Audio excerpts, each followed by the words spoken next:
Lebah adalah salah satu jenis serangga yang hidup dengan berkoloni.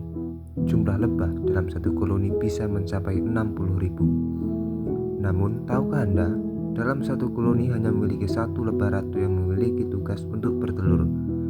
Bagaimana bisa ya seorang lebah ratu ini bisa menghasilkan begitu banyak lebah-lebah lain yang jumlahnya hingga puluhan ribu? Mari kita simak bagaimana siklus hidup lebah. Tapi sebelumnya, tolong klik tombol subscribe serta like, komen, dan share agar kreator pengangguran ini lebih semangat lagi membuat konten-konten lainnya. Terima kasih. Sebelum mengetahui siklus hidup lebah, penting untuk mengetahui jenis-jenis lebah agar kita bisa mengetahui tugas masing-masing lebah. Terdapat 3 macam lebah, yaitu lebah ratu, lebah jantan, dan lebah pekerja. Lebah ratu adalah lebah yang bertugas untuk bertelur dan mengatur koloni. Dalam satu koloni hanya terdapat satu ekor lebah ratu. Lebah ratu memiliki ukuran paling besar di antara lebah jenis lainnya. Pakan dan hidup lebah ratu diurus oleh lebah pekerja. Sedangkan lebah jantan memiliki tugas untuk mengawini lebah ratu, kemudian mati. Lebah jantan memiliki ukuran yang tidak terlalu besar dan tidak memiliki sengat. Sama seperti lebah ratu, hidup dan makan lebah jantan diurus oleh lebah pekerja. Lebah pekerja adalah lebah yang jumlahnya paling banyak di satu koloni. Lebah ini memiliki tugas untuk memberi makan lebah ratu dan larva, membuat sarang, mencari nektar, dan memproduksi madu, dan juga mencari air. Dengan tugasnya yang sangat banyak ini, lebah pekerja memiliki tubuh yang paling kecil dan memiliki sengat. Namun, jika lebah menyengat, lebah tersebut akan mati. Siklus hidup lebah terdiri dari 4 fase, yaitu telur, larva, pupa, dan lebah dewasa. Berikut ini adalah penjelasan dari masing-masing siklus hidup lebah. Yang pertama, fase telur. Sebutir telur lebah berkembang menjadi macam-macam jenis lebah dalam waktu yang berbeda-beda. Telur menjadi lebah pekerja dewasa dalam waktu 18-22 hari.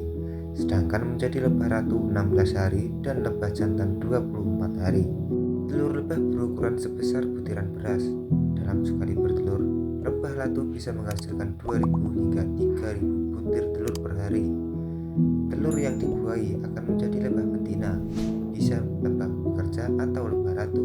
Sedangkan telur yang tidak dibuahi akan menjadi lebah jantan. Yang kedua, fase larva. Setelah 3 hari sejak telur dihasilkan oleh lebah ratu, telur akan berubah menjadi larva. Larva lebah tidak memiliki kaki dan mata. Larva akan diberi pakan oleh lebah pekerja selama 3-4 hari. Khusus larva lebah ratu hanya akan diberi makan royal jelly selama hidupnya. Royal jelly adalah zat yang diproduksi dari kelenjar di kepala dan kelenjar ludah lebah. Royal jelly diproduksi oleh lebah pekerja muda yang berusia 5-14 hari.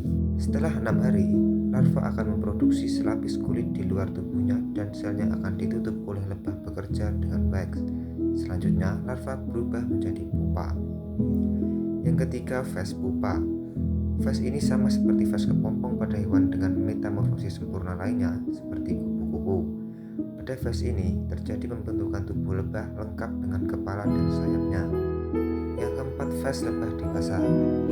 Setelah menjadi pupa selama setidaknya 12 hari, pengeraman selesai, lebah pekerja muda akan muncul dan menggoroti sarang lebah agar lebah dewasa bisa muncul dan mulai bekerja menjalankan tugasnya masing-masing.